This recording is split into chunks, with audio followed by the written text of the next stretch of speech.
Welcome everyone to our webinar, The Future of Work and Society. Today we have the pleasure to host Stéphane Kasriel, MBA O4J, for this discussion live from the Silicon Valley. This discussion is presented to you by the San Francisco Hub for Business Innovation. My name is Isabelle Finger. I'm an MBA O9D, and I'm also the director of the new hub. The hub is closed right now because of the COVID-19, but we hope to reopen soon and to welcome some of you traveling to San Francisco, hopefully in the near future, to this new facility of INSEAD in North America. Let me introduce you to Stéphane, our host today. So Stéphane is the former CEO of Upwork.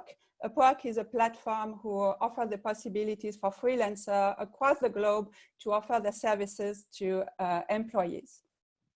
Stéphane led the IPO of the company back in 2018.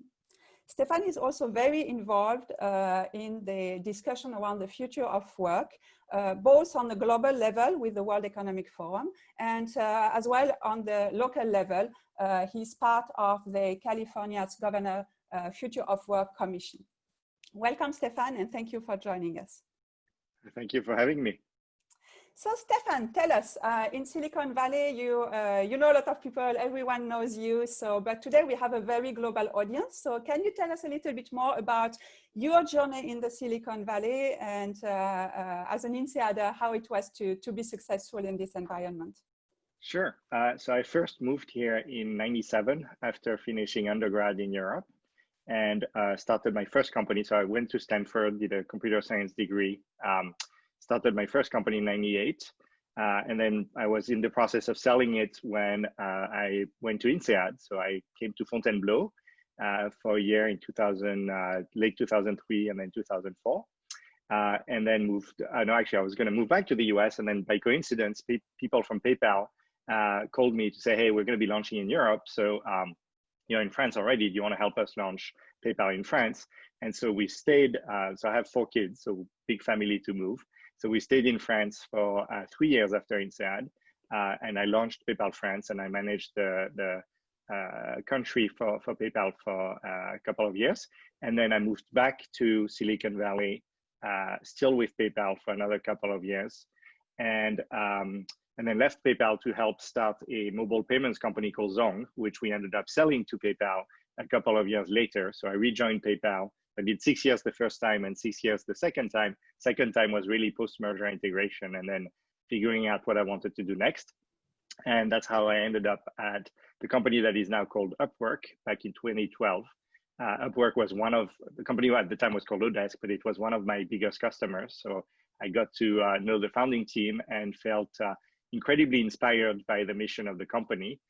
The idea that not everybody can commit to working full-time and working on site, and that for a lot of people in the economy who are equally skilled and equally hardworking, if not harder working, they're excluded from the workplace because of personal health or care duties, or just being living in a part of the world where there are no good jobs. And so I was deeply inspired by the mission, found the business to be incredible, really got to know the team really well, and decided to join in early 2012. And then I became the CEO of the company in 2015. And as you said, we took it public late 2018. And then I stayed for another 5 quarters as a public company CEO. But by then, it had been almost 8 years, and it was time to go and do something else. And here we are today. Okay, great. Tell us a little bit more about your involvement with the World Economic Forum and the California Commission. So how a super busy CEO find the time, and why you found the time to get involved in such discussion? Yeah, I think what drove a lot of us, and definitely me at Upwork, was this idea of being able to build a real business. The market cap of the company right now is about somewhere between $1.5 and $2 billion. So we built a meaningful business. But really, equally importantly, building a business that actually does something good for society. And, we did it in a very small way, right? $2 billion sent to people around the world. That's only essentially giving, livelihood to a few tens of thousands of people, when the problem is about, 3 billion people in the world that are underemployed. And so it was very clear that we should continue to build our business. We should continue to evangelize, and we should try to advocate for what we're trying to do. But we also need to take this to a different stage. And we got invited to participate in the World Economic Forum, I think back in 2014. And as they started building these, think tanks and research groups around different topics, one of the topics they wanted to really focus on was called the future of gender, education, and work, and more generally than gender, like diversity, education, and work. And this is something I'm really passionate about, and they were looking for somebody to help lead it. So they usually have two co-chairs in these research groups. So I've been one of the two co-chairs for this group for the past 6 years now. Okay, and so in those discussions, what is the core message or the core aspect that you are discussing about the future of work? So it's obviously a very big topic, and it's hard to crystallize it in one sentence. But if I had to give just one sentence, I would say the sentence is, the future is not set for us. We get to shape the future. So there's a lot of discussions around education is broken. There's a lack of diversity and inclusiveness in the workplace. AI and robots are going to take all of our jobs. And there's a lot of fear mongering that can potentially lead to people feeling like there's no solution to these problems. And of course, there are solutions to the problems. It's just that a lot of these solutions require multi-stakeholder approaches to it, which is exactly what the World Economic Forum has been promoting essentially since day one. The idea of public and private partnerships, in a lot of countries, the education system and then the safety net are taken care of by the public sector, and meanwhile employment is mostly taken care of by the private sector. So having public and private partnerships around those topics is important. And then the other thing that's important is realizing that every entity in the ecosystem creates negative externalities, and that we can't just all be myopically focused on short-term shareholder value creation. Like if we let go of 100,000 people because we haven't retrained them and it's hard for them to get another job, it might maximize our share price for tomorrow, but in the long run, we're doing something terrible for society. And in the very long run, we're probably shooting ourselves in the foot. So this idea of a multi-stakeholder approach, public and private partnerships, and having a more systems view of the economy and society, and not just each actor trying to optimize for themselves in the short term. Okay, thank you. And now the COVID is disturbing the way we have been working for a long time. Tell us a little bit more how you see that. Is that an acceleration of trends that were there before? Is it a complete disruption, or is that just for a few months and then we're all back to normal? What are your view on that? Yeah, so so it obviously depends on the different types of jobs and the different countries. I mean, the problem with making statements, and that's always an issue with the World Economic Forum, you've got 7.3 or whatever the number is, billion people on Earth with incredibly different situations in different countries, from an economic standpoint, from a financial standpoint, from a legal standpoint. So it's hard to make generalizations, but I would say it's obviously hugely negatively impacting a very large portion of the population, right? Not everybody gets to work from home. We all the people that have the luxury of having knowledge work that can be done from anywhere, and we might feel it's marginally disrupting to us to be forced to work from home, or to our teams to be forced to work from home. But let's put ourselves in the shoes of people who have lost their jobs and for whom they potentially don't have a meaningful safety net. They probably have very few savings in the first place. And for a lot of people, and definitely the case here in the US, life is pretty dire right now. And so I think starting by acknowledging the fact that not everybody has a fancy white collar job with really good safety nets and being able to work from home is probably step one. But I would say for the small portion of the population that can work remotely, and here in California, the estimate is it's about 25% of the workforce.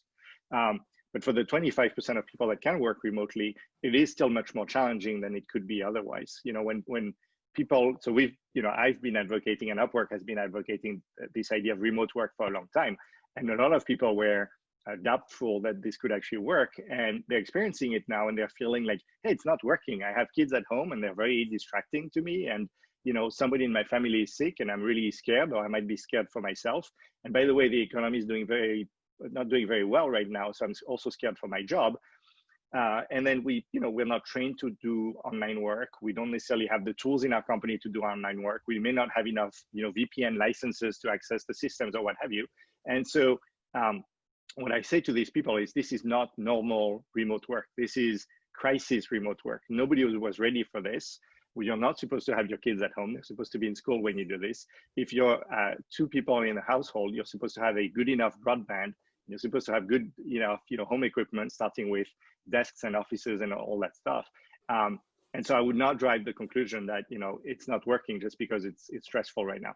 That being said, what I see from a lot of companies is that they're actually finding that it works a lot better than they thought. There's a lot of myth around, but if I don't see people, how do I know that they're working? And, we've all been trained in business school that you don't manage by FaceTime, you manage by objectives, right? And if you don't know how to set objectives and you don't know how to measure the deliverables of your team, then the real problem is not remote work. The real problem is you don't know how to manage. And so there was always clear that it was a myth, this idea that if people are remote, they're probably not working. And if they're not, you wouldn't know. Of course you would know. There's the other one, which is what does it do for people's motivation and the culture of the company? And I would say in the short term, it's probably not hurting companies that much. In the long term, what tends to happen a lot, and we've seen this through a number of studies over the years, is that people who work from home actually work a lot more than people who work in an office.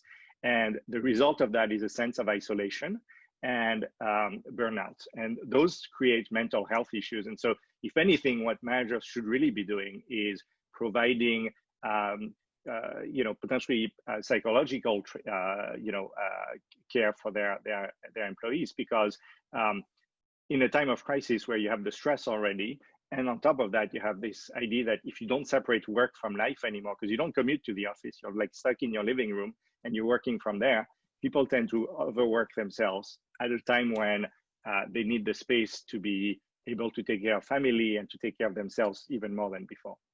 Okay, I think you really speak to what the audience's experience is every day. So I want to use the opportunity to launch a poll we have prepared for you about what is your plan for you and for your teams after the COVID. So I'm launching the poll now, so I will let it open for a few seconds. Feel free to select the answer that fit better to what you're planning to do. So the question is, if you manage a team, are you planning to make people come back to the office after COVID-19?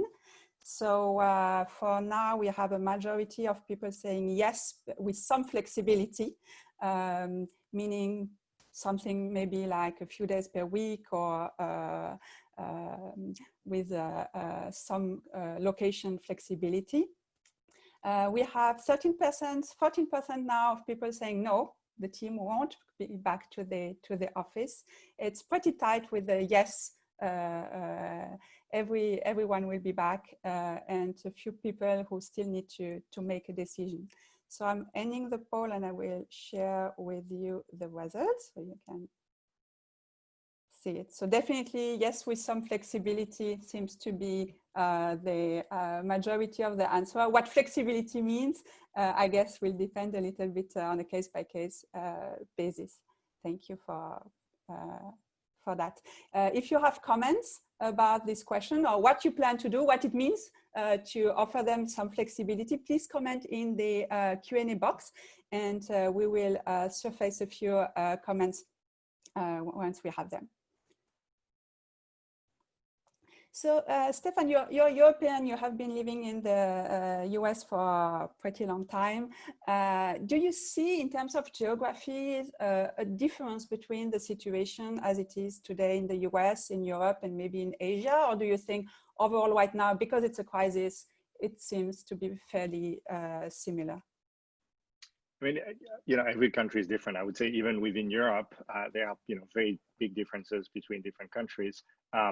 I would say the highest level countries that have a stronger social safety nets are, potentially just as equally impacted by the actual health crisis, but less impacted from the impact on society.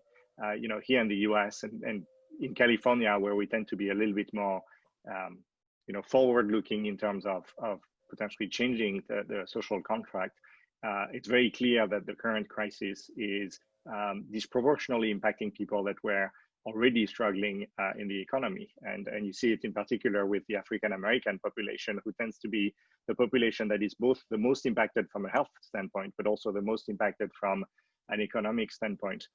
And meanwhile, people like us who live in San Francisco and had savings and potentially kept our jobs, it's inconvenient and it's, obviously somewhat scary, but it's nothing compared to a lot of other people. So I would say it's a time where countries that had a high level of income inequality and a high level of inequality of, the quality of life, those inequalities get even worse.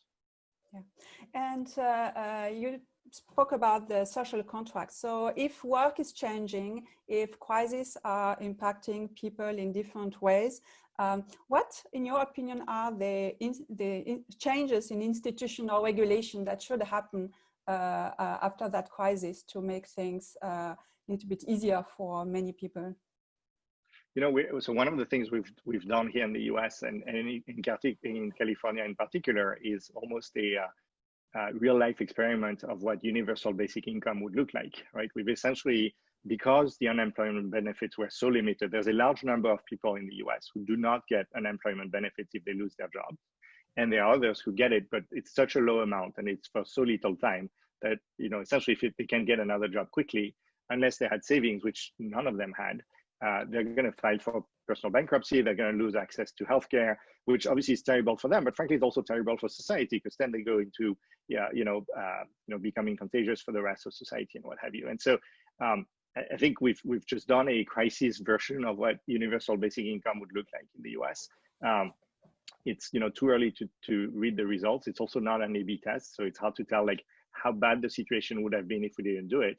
But at least I think it puts back the conversation in front of politicians to say, look, the current unemployment system in the US is not sufficient for a macro level crisis like the one we're going through right now. I think similarly, it's very clear that the cost of testing in the US, as an example, at the beginning was one of the reasons why the number of cases grew so much faster in the US than in many other countries. Like people just didn't want to get tested because if they had to leave work in order to get a test, they would not get paid during that time. They potentially would lose their job during that time. And they could not afford the test because the test was too expensive, which again is terrible for them, but it's even terrible at the macro level because if people don't get tested, then more people get, the virus. And so I think it forces the question again around, micro optimization for the short term of a single actor, like, how you maximize benefits for, or profits for the healthcare industry versus maximizing utility for society as a whole. And I think some of these discussions, the problem here in the US is it's incredibly polarizing. You've got the left who wants everything free education, free healthcare, universal basic income for everybody. And then you've got the right who basically says small government, people deserve what they get and what have you. And there's not a ton of common space in the middle to actually have consensus and frankly to run experiments. A lot of these things should not be philosophical. You can scientifically test what policies will do to society and the economy. Yeah, I think the Netherlands was pretty advanced in testing some general income on some cities. So maybe something that California can look at. If a lot of people lose their job and when the economy starts again, hopefully soon, one scenario is that we will have more freelancers, so the people that you have been supporting with Upwork. So for that population and for that kind of work, what are the regulations you think should change so to support this a broader volume of people working under those conditions? Sure. Yeah. So maybe before we get there, I should say to the 71% of people that says yes with some flexibility. Let me tell you why I think you should move to the yes camp. For a lot of people, being forced to work in the office 2 or 3 days a week is just as bad as being forced to work in the office every day of the week. And to answer your question about freelancers, so we at Upwork, we did this study every year. It's called Freelancing in America. You can go read it online. It only applies to the US, but the McKinsey Global Institute did a similar study back in 2016, which was about all of the OECD countries. And what you find is almost a third of the population, the working population in most of the Western world is doing some amount of freelancing. And when you ask people like, why are you doing this? Like, what would it take for an employer to convert you to becoming a full-time employee? Half of freelancers say no amount of money could convince me to switch. And that begs the question, like, why? Like, of course, there's going to be some amount of money that makes you want to take a full-time job. And it turns out that about 50% of freelancers do it because either they have a physical health issue, like, some form of disability that makes it really hard for them to commit to working in an office environment, or they have mental health issues. Lots of people with PTSD, people that are somewhere on the autism spectrum, people with Asperger who are, high functioning but struggle in an office environment, people that struggle with depression, et cetera, et cetera. So people that have health issues is about a third. So of the half of people that can't work in an office, about a third have health issues.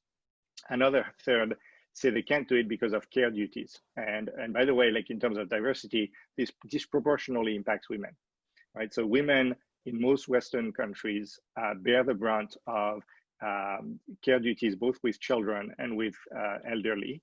And then a third of the respondents say they can't take a full-time job because they live in a part of the country where there are no good jobs and they can't relocate for one reason or another. And so the challenge with saying, yeah, I'm allowing people to work somewhat remotely, but they still need to come to the office, pretty regularly, means they have to live close to the office and they have to be able to move to the office. And that, for a very large number of people, excludes them from the economy. And when people say they want to improve diversity, but then they still hire from the same pool of talents, we want MBAs and we want people who live in San Francisco, and guess what? They're all white and they're all men. And and then you say, well, we have a problem with diversity, and the problem is you're putting requirements that are not necessary. Like, you don't need a lot of these people to be in San Francisco. And frankly, sorry for INSEAD, but there's really tons of really, really smart people that didn't go to business school, and they tend to be people that come from a more diverse background, which are exactly the types of people you're trying to attract in your company. So if the yes, with some flexibility, people can move to yes, I think we'll be in a much better shape. But to answer your question about the social safety net for freelancers, it's pretty broken in most countries. And I would say even in the Nordic countries, who tend to be, the flexicurity model, there tends to be a lot of really, really smart things that are done there, tends to completely disregard this idea that not everybody has a full-time job or wants a full-time job. And for an increasing number of people, they have multiple clients, the people that you work with as opposed to the people that you work for. And to the extent that the social safety net is partially funded and provided by employers, you as a freelancer do not get to participate in those. And an extreme of this is what happens here in the US, where because the private system is so predominantly privatized, if you're Microsoft and you negotiate benefits on behalf of 250,000 employees, you just have much more bargaining power with the healthcare providers than if you're a freelancer, or any small business for that matter, but a freelancer in particular. And so for the same level of health and risk in the population, the freelance population costs a lot more money to insure than the employee population because of that lack of bargaining power between supply and demand. And those are things that are ideally solved by the public markets, like the economy, supply and demand should meet each other, competition is good and all that stuff. But when the market is failing, and it's clearly failing here in the US, regulators should consider stepping in and figuring out policies that force a more equal playing field. Fundamentally, Microsoft can afford to pay more, not less, for healthcare than a small business or a freelancer. So the economy is inversely biased towards the people that need it the most. Okay. I'm just coming back to the description you made from the profile of the people who are freelancer. 1/3 have some health concern, 1/3 are involved in care duties, and 1/3 are lacking opportunity. We have a question from the audience asking, what is the role of personality in explaining the variance in people with a preference for freelancing versus full-time? So you spoke about their situation, but in terms of personality, have you seen some data? Sure. I think, so first of all, it's important to remember not everybody chooses to be a freelancer. So the percentage of people that do it by choice versus do it by necessity is very tied to the economy. So when we started doing this survey, I don't even know, 8 or 9 years ago, the economy was not as good as it is today. And so it was about 50-50. So half of the freelancers said they did it by choice. Half of people did it because they were forced. They basically couldn't find a full-time job, and they were, catching gigs here and there whenever they could. As the economy got better, the people that did it by necessity went back to a full-time job. And so it peaked around, 2 years ago when close to 80% of people said they did it by choice, and 20% of people did it by necessity. I haven't seen this year's poll, but my guess is we're back to 50-50, right? And so I think it's important to realize there's a meaningful portion of the population that is not doing it because they really enjoy it. They're doing it because the economy around them is struggling. For the people that are doing it by choice, what we hear a lot, so first of all, from a demographic standpoint, they look like the rest of the population. There's a little bit of a bias towards they're a little bit younger, but not as much as people think. And they're a little bit more urban, but also not as much as people think. And overall, they look more or less like the overall population. They're also a little bit higher educated, but again, like it's not like every, you know, it would be a stereotype to say they're only millennials and they all have a PhD. That's just not the case, right? It's pretty broad spectrum of the population. In terms of motivation, it tends to be about freedom and flexibility, right? It tends to be, I don't want to commit to always working 9 to 5 and working 40 hours a week and working 50 weeks in the year. I want to be able to take 3 months off and take care of my real passion or travel the world or what have you. And flexibility around, you know, I have other things in my life. I have kids that I need to take care of. I have, you know, other commitments, and I just need the flexibility to work from anywhere, to work whenever I want to. Okay, thank you for that. So we've touched on how the work is changing and the role of the freelancer and how other parts of society are impacted. Can you speak a little bit more about the big part of society that will be impacted, like education and work? They go hand in hand. So in your opinion, what should be done and what is maybe going to happen based on what you see? It's a really big topic, but I would say there's a few things that have been well researched. You know, one of the things we did with the World Economic Forum, which was probably at the end of the day the most impactful thing we could do, was to do a lot of benchmarking. You know, this is what Singapore does really well. This is what Germany does really well. This is what the state of Colorado does really well. And obviously what works, you know, like take Switzerland where you're from, right? So Switzerland is amazing at apprenticeships. There's a lot of people that can't afford to go to college and should not need to have to go to college. But meanwhile, if they're stuck with a traditional generalist high school degree, they're stuck from being able, in most countries, they're stuck from being able to have access to lots of really good jobs. And so having, you know, there's 3 countries in the world that have low youth unemployment rate. It's Austria, Switzerland, and Germany. And what they have in common is all 3 of them have a very strong vocational training and apprenticeship system. So can you bring that to France? Can you bring that to the US? And of course, the reality is the history of each country, the norms of society, the rules of the game are different. And so it's not as easy as saying, oh, I'll take this from Singapore and I'll take this from Switzerland and we're going to be golden. But nonetheless, being able to do benchmarking and really understanding like what has worked, what hasn't worked in different countries. And so I would say the spectrum is broad because it starts with early childhood. So in most of the Western world, by the age of 5, there's already a gigantic difference in terms of you know, learning criteria between kids coming from high-income families and kids coming from low-income families. And unfortunately, learning is an exponential process. So by the age of 5, it's very hard for young kids to, you know, catch up if they haven't been exposed to the right environment. One answer to this is having you know, earlier public childhood education, which again, the US is completely lagging. You know, kids here typically start going to public school at the age of 6. And so those super important early childhood years are stuck with, you know, depending on, you know, how wealthy your parents were. So it starts with early childhood. Then obviously the K through 12, the primary, you know, education system until university matters a lot. And there's a lot of you know, changes that are happening in different countries right now. And then there's this idea of, sure, you should continue the university system, and it's great to have undergrads, and it's great to have grad schools, and MBA are amazing, but realize that for at least half of the population, and in most cases more than half of the population, that's just not going to happen.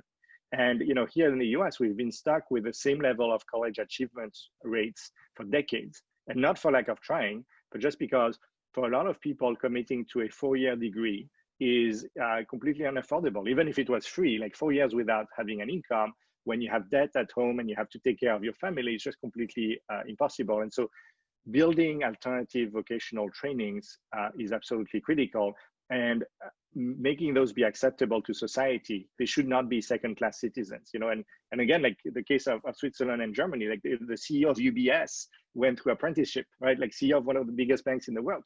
And so there are societies, there are countries where it's completely acceptable.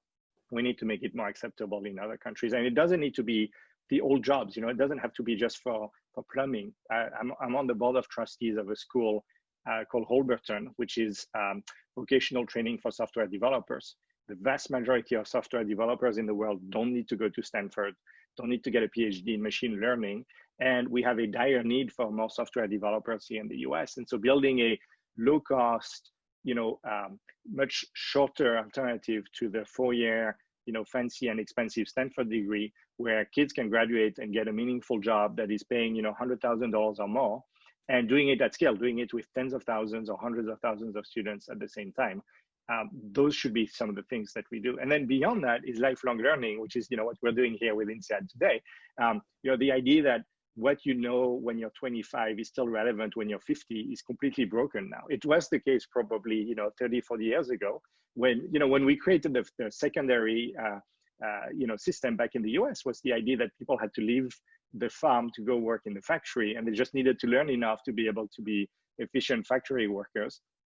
Those are not most of the jobs being created today. And so we need to have a system where, as the pace of skills continues to accelerate, we continue to learn throughout our lives. And one statistic, it's very hard to measure skills and like what skills are in demand, what skills are being the supply and the demand of skills in the world. But one of the metrics that some economists look at is called half-life of a skill. And it's essentially trying to say, what is the economic value of something you know today?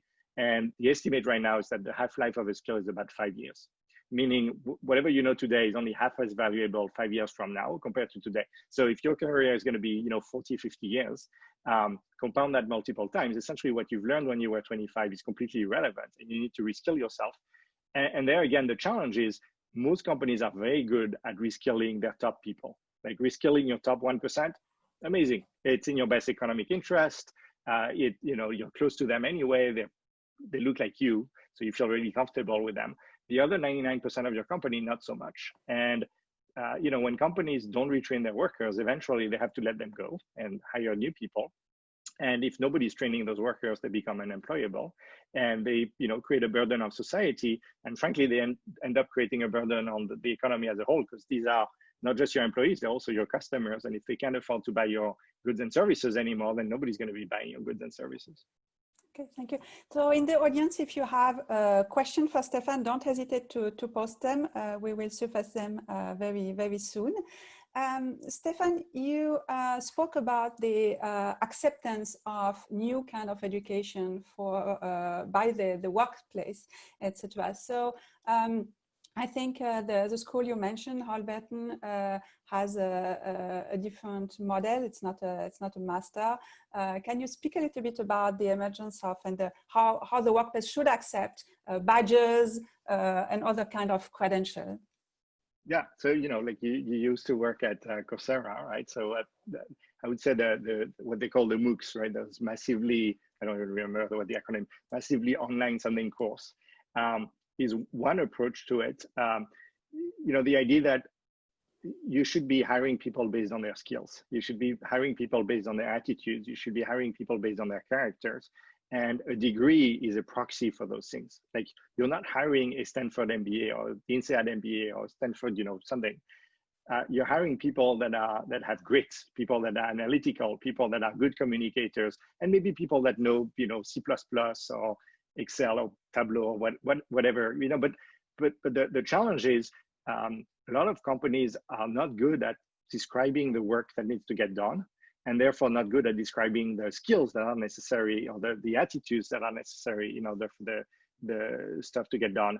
And so the lazy approach is just to put that line, the bullet point in your job description that says Bachelor of Science or higher is required with 5 to 7 years of experience.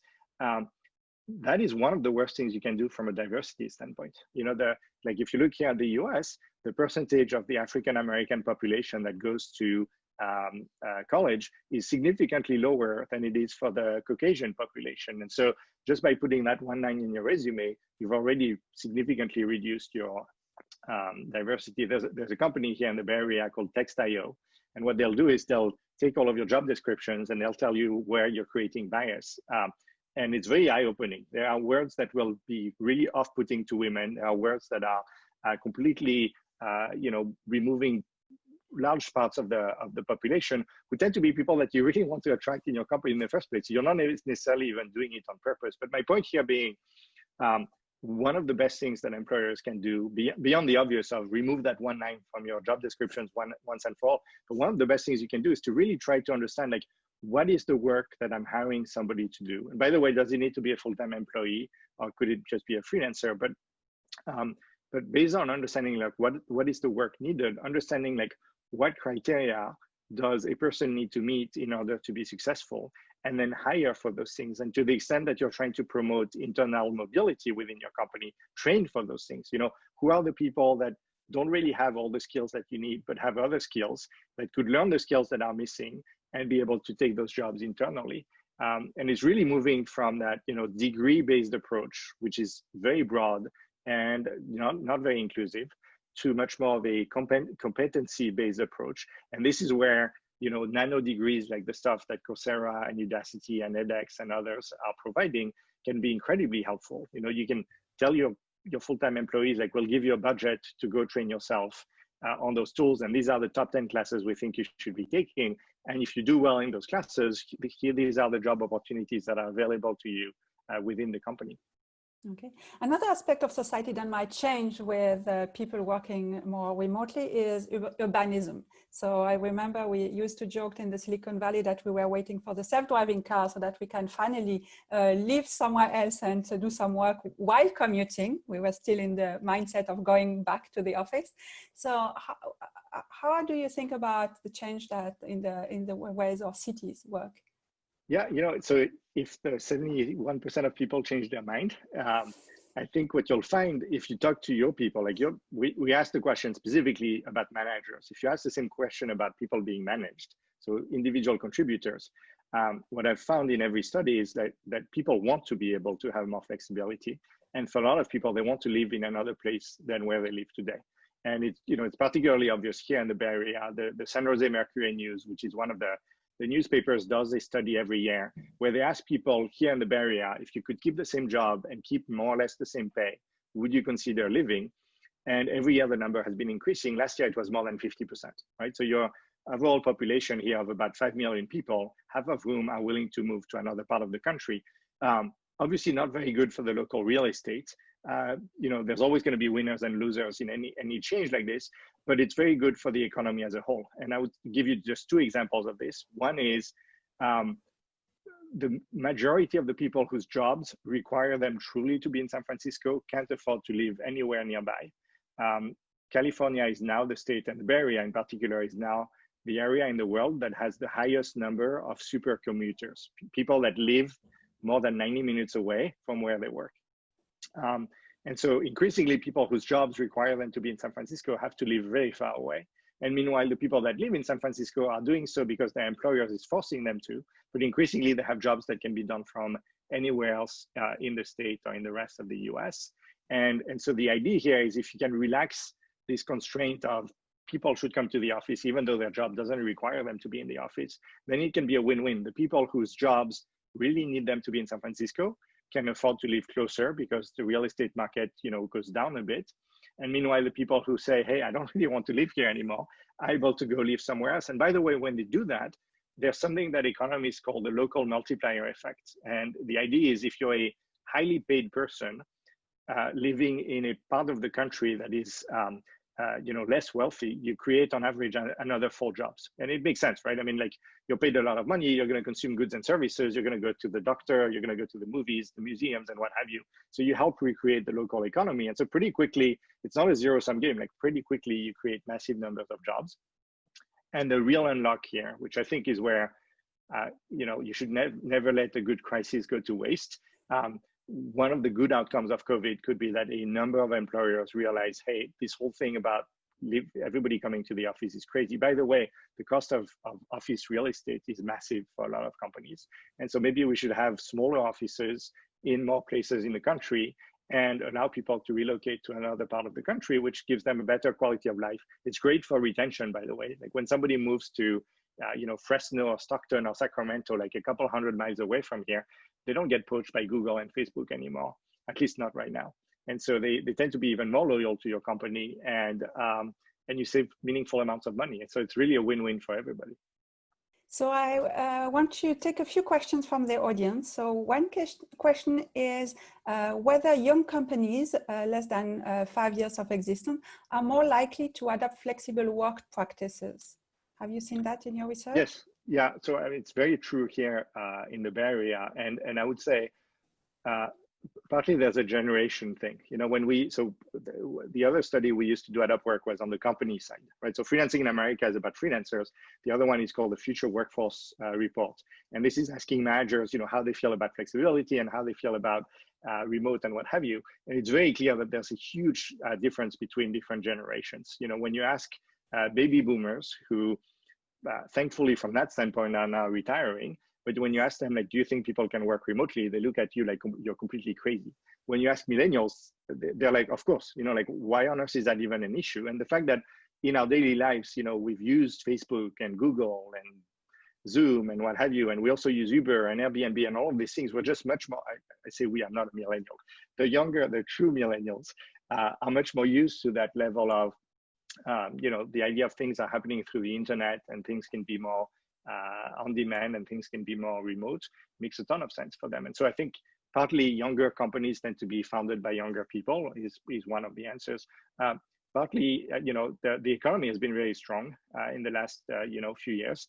Definitely if you're in tech and definitely here in the Bay Area. And what that means is the job market is pretty tough. And so when you're a new employer and you're competing against the Googles and the Microsofts of the world, it's really hard. And if you want to beat them at their own game, you're never going to win the battle. So you need to find another play. And the play here for a lot of companies had been, well, you can have more flexibility. We can hire the best talent from anywhere in the US or anywhere in the world, and not just people from Silicon Valley. And so we get to have access to people that Google and Facebook are not chasing right now. Okay, thank you. Another question is if corporates offer more flexibility for the work of the worker, do you foresee that the talent pool for Upwork or other companies will shrink? That's really not an issue for Upwork. I think most of the marketplaces in this space are ridiculously oversupplied. Which is frankly the biggest tragedy in this job is when I was running Upwork, like 98% of the people who wanted to apply to a job on Upwork were never going to get a job. Not because they're not qualified, not because we're an evil company, just because we just don't have enough jobs. And so, to give you an example, there's about 15,000 people who sign up on Upwork every single day. So if you do the math, 15,000 people times 365 days a year times 50K a year, which is roughly what people are making full-time on Upwork, would be $1 trillion company, right? And so, yes, please go take some of these people and go find a way to give them a full-time job. There's more than enough talents in the world. It's just that opportunities are not nearly as equally distributed as people are. There's just amazing talent everywhere in the world. And yet all the jobs in the last decades have been created in a small number of cities. Okay. We had some comments on the poll. What does it mean, the flexibility, and why the flexibility rather than allowing people to be remote on an automatic way? So it looks like there's some caution and the concern are around the efficiency and team cohesion and creativity. So have you heard that before? Is that surprising for you? Yeah. So first of all, I would say again, like for most workers, this is not an option, right? Like most jobs in the world require you to be on site, and that just means you need to be there when you need to be there, and there's just no choice, right? So let's be real. Like we're talking about a small sliver of the overall working population. It just happens that those people tend to be people that are highly paid, and so they can create jobs for the rest of the population as well, right? But for that group of people, there are a lot of myths around. Are they as effective when they're remote? Is it bad for my culture, et cetera, et cetera? And the reality of it is you can attract people that are much more passionate about your mission if you're willing to put a wider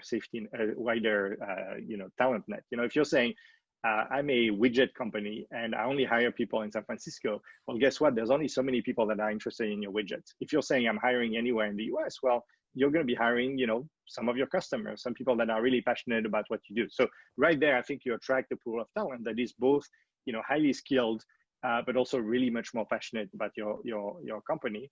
So that's, one answer to this. The second one is, how you define culture. When I hear a lot of founders say it's bad for my culture, what I hear is, yeah, they don't play ping pong with me and they don't go get drinks afterwards. And by the way, A, that's not culture. B, if you think you have a diversity issue, that's part of the issue. Like, people that you want to have drinks with is not the definition of diversity. And if your culture is defined by people that I would want to hang out with after work, don't wonder why they all look like you. It's because the only people you want to have drinks with are people that are like you, right? And so I think it's really important to think about what does culture really mean for your company. And it's not the fancy yoga classes or what have you. And then the third thing is, do have FaceTime meetings. I'm not saying you should never meet in person. Like at Upwork, we were about 2,000 people, about 1,700 of whom worked from home, right? So massively distributed company, people everywhere in the world. But what we did was to give teams a travel budget. And most teams would meet, once a year, once every 18 months. It was an amazing perk for a lot of people. We would fly people to Bucharest or to Istanbul or to Buenos Aires, or a place that was convenient for everybody to get to. And during the day, they'd be, brainstorming and designing and coding and whatever else the teams needed to do. And then in the evenings and in the weekends, they would go and socialize and build that, social bonds that teams really need to have. And it was very clear when, by the way, after 2 weeks, people usually want to go home. So it's not like people want to do this all the time, but during those 2 weeks, they did create a lot. They did bond a lot. And then it was clear that conflict resolution over Zoom was easier shortly after those meetings where people had that social connection, and then it would slowly, kind of get worse over time, and then they would travel again together and it would go up again. And so it's clear that from a, it's not binary. It's not like you can be always on, always off. Like it's that level of flexibility that is required. Okay. Thank you, Stefan, for that. My last question would be, you have kids who are teenagers. So what is your advice to prepare them to that new way of working? Is it make an apprenticeship in Switzerland, or? I think the main thing is find something that you're really passionate about and something that you think you can be really good at, and find the intersection of that with what the job market really needs. And I would say the other thing that's tied to this is take risks. When you're 45 and you have 4 kids at home, like the bills are pretty high, and it's not necessarily the time where you can take a lot of risks.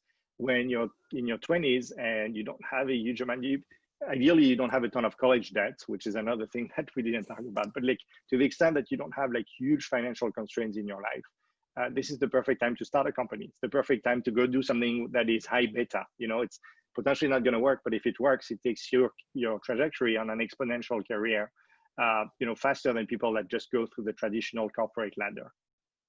Okay, thank you so much, Stefan. Thank you, everyone in the audience. It was a real pleasure to have this discussion and to learn about diversity and how work can play a big role in that, and the role of education and urbanism in that.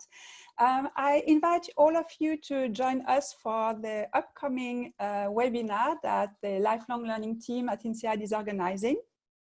So we are launching a summer festival of learning throughout July. We will speak mostly about 3 high topics: business and society, tech and entrepreneurship, and personal development. So keep an eye on the website to be informed about the upcoming webinars. For this webinar, if you want to continue the discussion, ask questions, and get the feedback from the other people in the audience, there is a LinkedIn group, INSEAD Lifelong Learning. So feel free to go there and continue discussing those topics. And you will also become a Qualtrics survey in your inbox right after this webinar. So please help us improve, and see you soon.